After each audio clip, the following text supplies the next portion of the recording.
Hello and welcome to an A-Tippling Philosopher video with myself, Jonathan M.S. Pearce. I've been putting this on my A-Tippling Philosopher channel, because this is one of those kind of crossovers between politics and religion, and I spend a lot of time with my head in the world of philosophy of religion on my ATP channel. So I thought this would fit there, but it could be on either channel.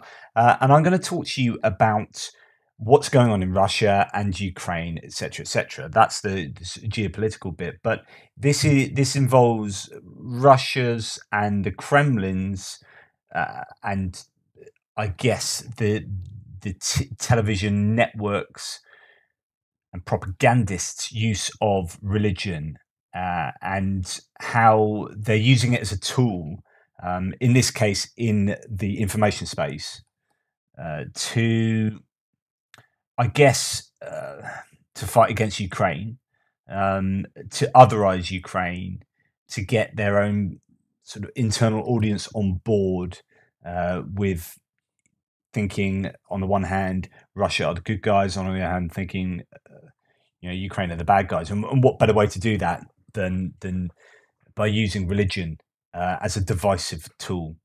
So let's have a look at, first of all, some of the general claims about what's going on. I'm going to basically read an article with you, to be honest, and also dip into a couple of other articles that I've found really useful.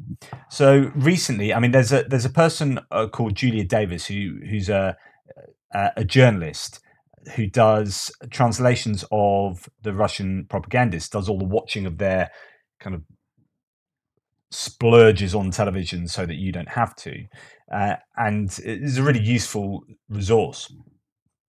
She's recorded, or she's translated some recently. Here's an example.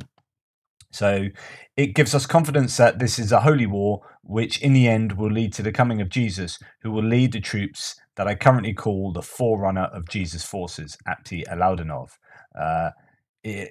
Just quite incredible that you would start seeing such overt language of religiosity from a nation that was, formerly had atheism as its kind of state religion or state worldview, if you like. And we'll talk about that in a little bit. But this is some really explicit reference to religiosity, in this case Christianity, talking about how Jesus will lead the forces, and it's about codifying, I guess, a political position with religion, and this has happened for millennia. I mean, this is essentially what I would say the Bible is, which is a codification of a set of moral proclamations. But what better way to say that, when you're trying to convince people of a set of moral standards, or when you try to tell other people what to do, there's no better way to do that than say, and I suggest you do that because that's what God believes as well. You're codifying your own morality in a holy text, and you're essentially piggybacking your moral rule set on the back of a deity, because that gives it ultimate force, right? Don't argue with me and my set of moral rules. It's what the big man upstairs says. Nothing to do with me. But if you don't adhere to those rules that I've come up with myself, if you don't adhere to those rules, then you've got him to answer to. So there's that kind of idea, and in a sense, that's what you can see here, which is, we are doing the right thing, and we're doing the right thing, and I know that because I can bring to bear my deity here to kind of codify this idea, or to validate. I think it's a better idea here, because they're not writing a holy book or anything, but it's a validation of our moral stance here, our geopolitical stance here, validated because we have God on our side, or so on and so forth. Here, help if my page had rendered. So here's just another example. In this world, until they understand their place, they will be cold and starving, but not because we're evil. Russia is not evil, but because they moved away from God. Which is another classic sort of, I guess, trope in a sense. You know, we're not the bad guys. You're the bad guys from being further away from God. In this world, until they understand their place, they will be cold and starving. But not because we're evil. So we are going to invade you. You're going to be cold. You're not going to have an energy infrastructure because we bombed the hell out of it. But you know, you won't be cold and starving because of us bombing the hell out of your energy infrastructure and you know, not allowing you to get supplies and food and whatnot. It's not our fault. You know, that Russia's not evil. That's happened because you've moved away from God. And our church here, the Russian Orthodox Church, we are the gatekeepers to the true religion, the true Christianity in this case, and your Ukrainian version of that is you know, that's a step too far, or even more likely for where the Russian propaganda what that kind of narrative is playing into the culture wars narrative, which is not so much you've got the Ukrainian church and we've got the Russian Orthodox Church. We've got church and belief in God, and you've got Western decadence, where it's all about, you know, transgender, homosexuals, LGBTQ, blah blah blah, and we, you know, it's just slapping that on Ukraine, and we've seen a lot of that. It is really overt, and it really does pull it. It takes the culture wars stuff that you see, maybe for example in the US, that is rampant in political dialogue in the US, and it's taken that and it's taken it to the extreme, and the kind of stuff they say about Ukraine really does you know, reflect a simple culture war. So let's go on to Julia Davis here. So, and if you've not been following the Ukraine war, there's a chap called Vladimir Solovyov. In fact, he is this chap there on the left. That is Solovyov. So he's very prominent. I think he's actually Jewish, or at least that's how he claims he is. Vladimir Solovyov accidentally told the truth without realizing it. She quotes him, "If we're using evil methods, what makes us think that we're still on the side of good? If in all the Crusades they believed they were on the side of good, but look at what they've done." This idea that he's almost seems to be implicitly accepting that they're on the side of evil here, but claiming they're on the side of good because they have God with them. Or I don't know if he's talking about others there, and she's quoting here, and I don't know if this is from our article that we're going to go through in a second. When Astakov proposed a ban on abortion, Solovyov said that was going too far.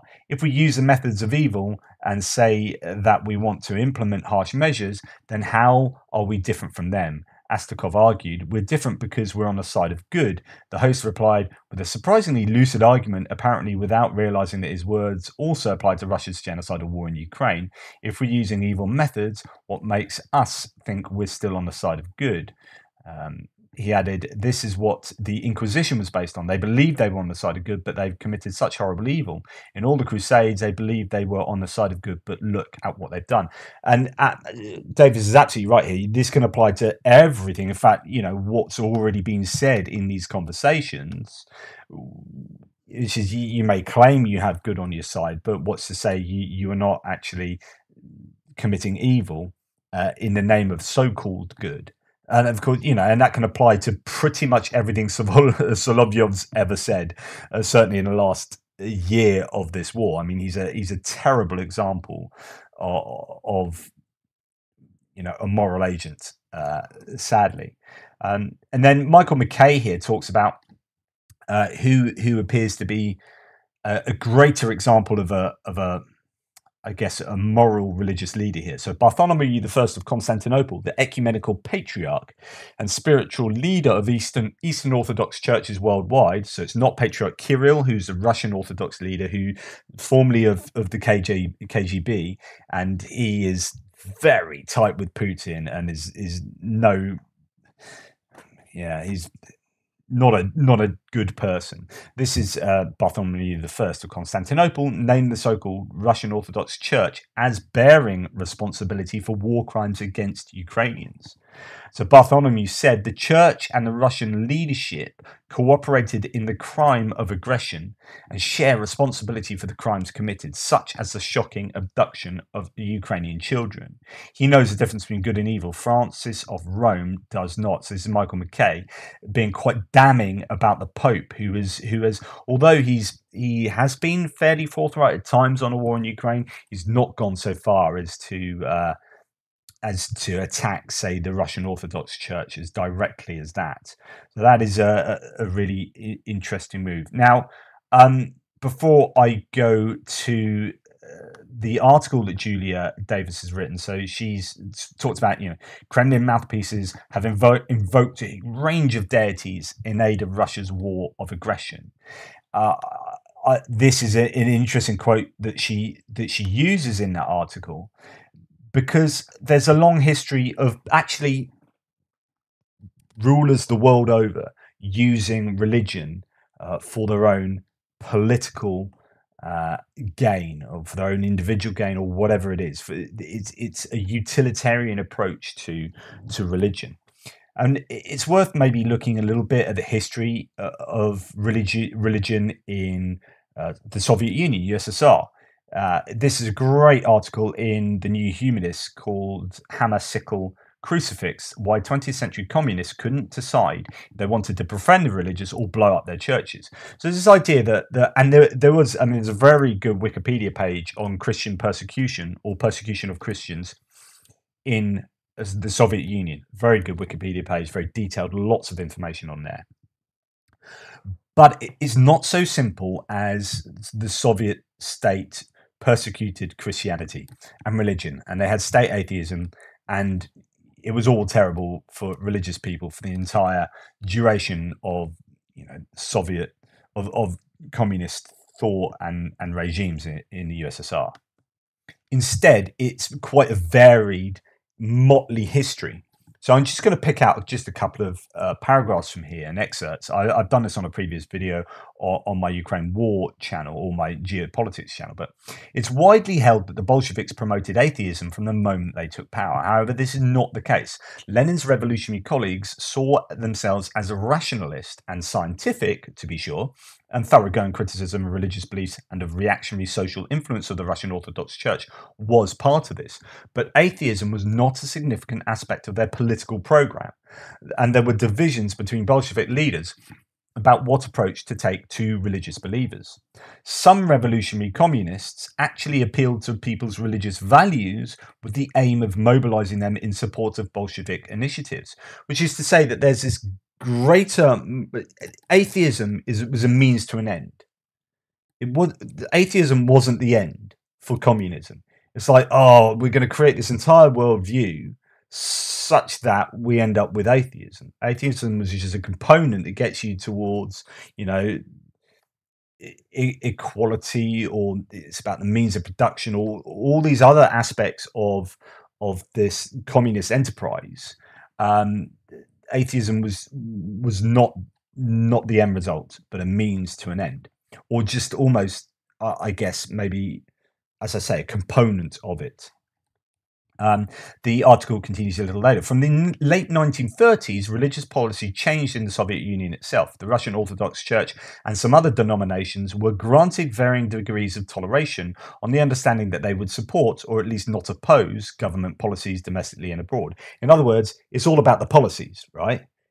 Don't care what you believe, atheism or not atheism, you need to follow this ideology. And if the religion didn't toe the party line, then they'd be in trouble, and you get some persecution. Although this happened to differing degrees throughout the decades, and there was some decades, some periods where there would be really overt persecution of religion or religious people or churches. Anyway, it continues. After the Nazi invasion of 1941, Stalin revived the Russian Orthodox Church so as to help secure patriotic support for the war effort. The post-war period saw periods of conciliation and uneasy accommodation, alternating with successive rounds of anti-religious campaigns and some periods of state repression. So it was a real up and down history of between the state and religion. So back in the Soviet Union, so moving onwards, this is going to sort of Mikhail Gorbachev's era of reform. Mikhail Gorbachev's attempts to reform the economy and political culture through perestroika and glasnost were accompanied by policies which demonstrated genuine respect for freedom of religion and the autonomy of the church. The last Soviet president declared that, quote, believers are working people, patriots, and they have every right to express their views with dignity. Close quote. On the millennial celebrations of Russia's conversion to Christianity in 1988, the Communist Party was concerned not to antagonize believers. If this position might have once have expressed a generous secularism, demonstrating that the ruling party could afford to be comfortable about recognizing the independence of religious organizations, some now took it as evidence of government weakness and uncertainty, and one more proof that confidence in communist beliefs was quickly ebbing away. There's another thing to note as well that's super important. I mean, there's so much in this article, and I've read all the bits I want to read at the moment, so I signpost you to reading that. But one important thing to note, and this we can see this today with Patriarch Kirill, of the Orthodox Church, who was in the KGB, but the church was rife throughout its history in the 20th century with people who infiltrated it. It was just really common that people in the church were quite often, working as well for the KGB or government organisations or whatnot. It was just very much an organisation that was somewhat compromised. Another fascinating article, and this goes back to 2017. This one, it's another New Humanist article called "From Here to Eternity," and it involves lots of kind of stories and anecdotal experiences of people. But this is how Putin has come along and really used religion to, the old classic about the opiate of the masses and whatnot, but he's used it as a tool to kind of divide and conquer, to really stimulate a fervent nationalism and conservatism that has enabled him to otherize those who are of the kind of liberal, modern, Western, decadent type. If you can otherize those and show that they are morally, abhorrent and decadent, then you can have a tight control over your population, because it's all about conformity. So as an authoritarian, you don't really like these people who are, if you think about political psychology here, moral psychology, one thing that indicates liberals and liberal thought is, as opposed to conservative thought is openness to new experiences, lack of harm, fairness, all those things. But openness to new experiences is quite an important component of liberalism, of liberal psychology. And of course, for the authoritarian, you don't want lots of people being open to new experiences and challenging and being free thinkers and all that kind of carry on. If you're an authoritarian, you want conformity. You want everyone doing what you want them to do, and it's a tightly controlled society. And society is far more easy to tightly control if everyone has conformist views, and that just jives a lot more with a conservative outlook, tradition, conservatism, and those kind of worldviews are far easier to control. So Putin has been has shown a real masterclass in being able to use religion, in being able to use the Orthodox Russian Church to achieve his ends, which is to get a really solid grip on society there. And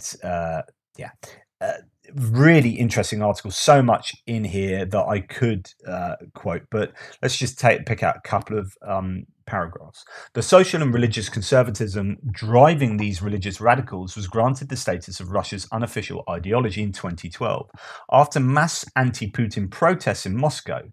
So again, it's like, right, so there are protests in Moscow. These are from your liberal intellectuals, kind of your middle class liberal elites, if you like. Again, new openness to new experience. Want a new way of doing things in Russia, and Putin's going to be thinking, goodness, how can I keep a tight lid on this? How can I control this? How can I dampen this anti me politic that's going on? What can I do? In a keynote speech to Parliament after the protests had been quelled, Putin declared that a strict adherence to traditional values was the only way to prevent Russia and the world from slipping into what he called chaotic darkness. In a separate speech, he also accused Western countries of betraying their Christian roots and pursuing policies that place on the same level a multi-child family and a same-sex partnership, a faith in God and a belief in Satan. Right, this is back in 2012. Right, you go and watch Putin's speech on the anniversary of the war. Around that time, he had a speech to I don't know, the parliament and dignitaries and all sorts. It's an hour and 45-minute speech. You can go and check it out. He basically said all this stuff again, exactly the same, sort of verbatim, this kind of stuff, but really, really going down that kind of religious road. So some Russian analysts, the article continues, such as Maria Lippmann, editor of Counterpoint Journal, believe Putin's conservative shift was a deliberate attempt to neutralize liberal Russians who had dared challenge his long rule by associating them with Western immorality and decadence. After Russia was again rocked by massive opposition protests this March, this was in 2017, Putin turned once more to the Orthodox Church in a bid to shore up his report, which is what he did just now in trying to garner support for the continuation of the war in Ukraine. So he's the same playbook 3 times at least. He does it consistently, right? In late May, again 2017, during a highly publicized visit to a Moscow cathedral, he kissed a golden ark said to contain the rib of St. Nicholas, just days after he took part in the consecration of a new church. A further sign of the rising influence of Orthodox Christianity came last year when Putin appointed Olga Vasilyeva, a religious scholar with deep ties in the Russian Orthodox Church, as education minister. Another worrying development for Russia's liberals was the appointment also last year of Anna Kuznetsova, another devout Orthodox believer, as Russia's top official for child rights. Kuznetsova had previously said that wombs have memories, and that if a woman has more than one sexual partner, she will give birth to children with loose morals. And if you're going to put those sort of people in charge of key positions in your government, then it says an awful lot. And then it goes on here. But Kormukin's insistence that Russia is a stronghold of Christian values is contradicted by the facts. So this is someone else saying that, recently honoured by Patriarch Kirill, who's a chap I've talked about. So where does it say actually who is? Anyway, it doesn't really particularly matter. According to UN, the idea is Russia a stronghold of Christian values? And that's contradicted by the facts. So according to UN statistics, Russia has the second highest abortion and divorce rates in the world. It also has the highest levels of wealth inequality outside of the Caribbean islands, with resident billionaires. And while the vast majority of Russians identify as Orthodox Christians, only a small minority regularly attend church or observe Orthodox fasts. Indeed, for most Russians, Orthodox Christianity is more about identifying as Russians rather than a deep-seated belief in God. In an opinion poll published in the Moscow-based Levada Center in 2012, 30% of respondents who self-identified as Orthodox Christians said they did not actually believe that God existed. So here we have, even for the general lay people, the idea that religiosity has a utility.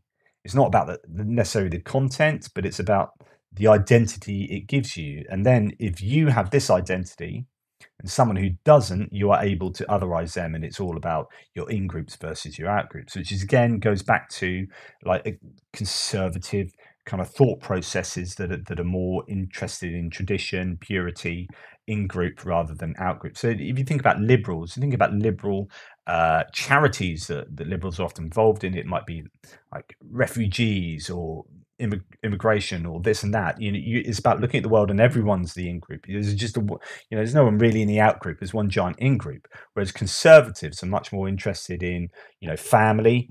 That's why conservative charities in America are family first and all this kind of stuff. It's family. People like me, people who are in my in group. That's who I'm interested in. And then you have these concentric circles going out, and you're going to have refugees and immigrants and asylum seekers are going to be well out of that. And so that's why liberals and conservatives, it kind of is a representation of the different approaches they might have to things like immigration. It is all about the in group and the out group, and whether there is more of a universal in group for liberals as opposed to conservatives. But religion is another way of separating, of dividing, of creating an in group, and distancing yourself from others. Anyway, which is all kind of preamble to this very interesting article by Julia Davis called God's Propagandists. So let's have a little look at that. So, Kremlin mouthpieces have invoked a range of deities in aid of Russia's war of aggression.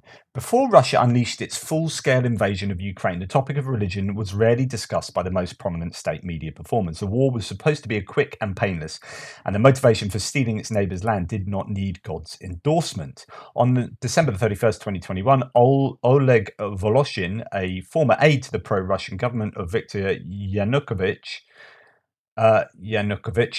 predicted that, quote, Russia could destroy Ukraine in less than 10 minutes. During the broadcast of the state TV show 60 Minutes later the same day, the senior military analyst Mikhail Kodaryonok claimed that it would take all of 11 minutes. After the rude awakening delivered by Ukraine's military, the Kremlin needed a better explanation for its decision to invade and a stronger incentive for the masses to join the bloody endeavour. By April, state media and lawmakers started to portray Putin's war of aggression as a holy crusade. This is definitely something that we have seen throughout the war more and more. This is, as she's going to go on and say, we've seen this reflected in the public discourse. And of course, you have to wonder about everything that you hear the propagandists say on state TV. Is this either one, demanded by the Kremlin, and two, sanctioned by the Kremlin? So it's either they've asked them to talk in these ways, or they have allowed them to talk in those ways because it benefits them. Appearing on Channel 1, Deputy of the State Duma, which is the Russian parliament, Vyacheslav Nikonov, a grandson of Stalin's foreign minister Vyacheslav Molotov, claimed, quote, in a modern world, we are the embodiment of the forces of good. This is a metaphysical clash between the forces of good and evil. This is truly a holy war we're waging, and we must win. End quote. By July, this premise was expanded to include Islam along with Christian orthodoxy. Of course, Islam for many of the regions, like the Tatars, there are regions of Russia that will be quite strongly Muslim. So it's quite a difficult thing for the Russian state to try and make this a purely Christian thing, because that will be actually internally divisive and problematic. Appearing in 60 Minutes, Apti Alaudanov, commander of Ramzan Kadyrov's Chechens, of course they were involved in the Chechen War. The Chechens are Muslim and predominantly, and the Chechen forces under Ramzan Kadyrov are fighting for Russia in Ukraine. So if they weren't going to include Islam, then that would be a problem for their fighting capability. Commander of Ramzan Kadyrov's Chechen Akhmat militia asserted that Russian forces in Ukraine are fighting a holy war against the Antichrist, who he explained was supported by gay people and other sexual minorities. And this is the same sort of stuff that Ramzan Kadyrov himself has also said explicitly. The notorious state TV host Vladimir Solovyov, who we talked about, used similar language in October, publicly describing Russia's war as a jihad. During his program Full Contact, the host declared, "This is jihad. This is jihad. This is a holy war." By January, Solovyov, who claimed to be an observant Jew, was chanting Allahu Akbar on state television, promoting Putin's full-scale invasion as a religious crusade is not the result of a religious revelation among Kremlin propagandists. It is crafted to appeal to two distinct target groups. The first is a domestic audience, and the second is the religious right in the US. This is super important. So there's a propensity for the US propagandists to mention several people that they love to mention, Tucker Carlson and Donald Trump. And they know that the people who those two appeal to are broadly more in favor of Russia than of America supporting Ukraine, their own state. And therefore, this is a divisive issue. So you have these fringe elements in US politics, the MAGA element, people like Matt Gaetz and Marjorie Taylor Greene and so on and so forth, who are saying this war should end, or that money should be put towards, the border in the south of the US, etc., etc. Now, the Russians know this, and they are driving that wedge. So there is part of what they say that to talk in terms of this being a holy war is actually to bring on side those Republicans and foment discord in the political system in the US. You will divide the US population into being pro-Russia or pro-Ukraine based on conservative religious ideals. And I think that's very clever, but very, very insidious. So, so the religious right in the US is an important audience for this kind of rhetoric.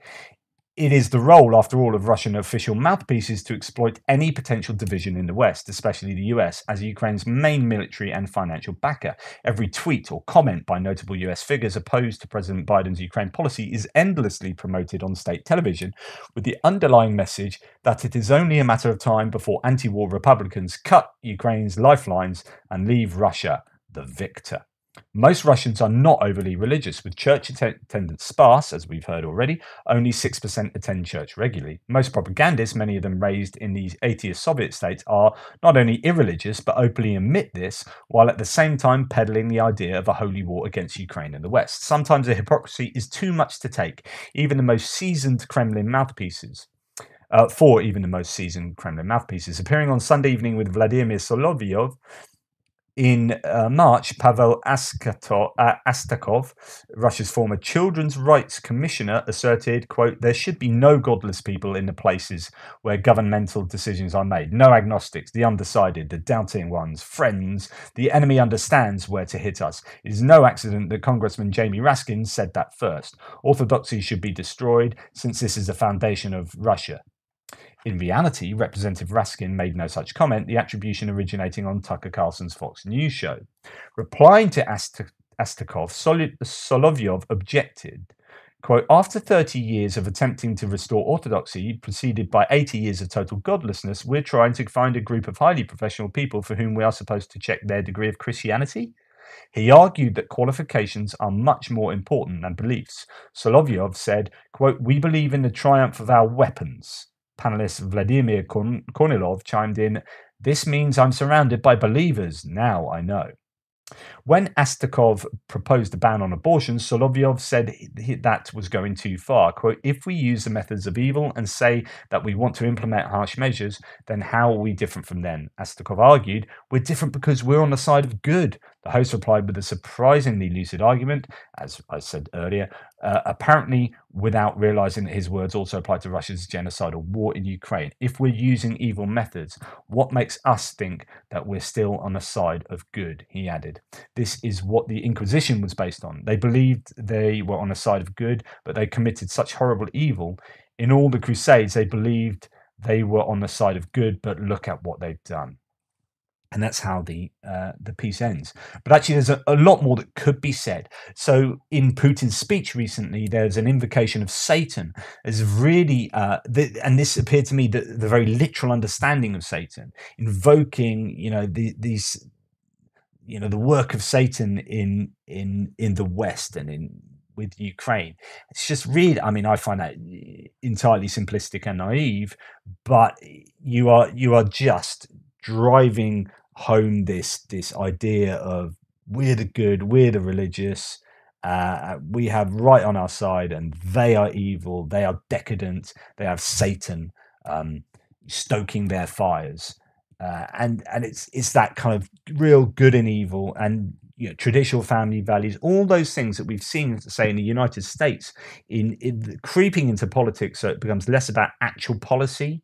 So when you see debates on TV, or opinion pieces on infotainment channels in the States, it's so often not about actual policy.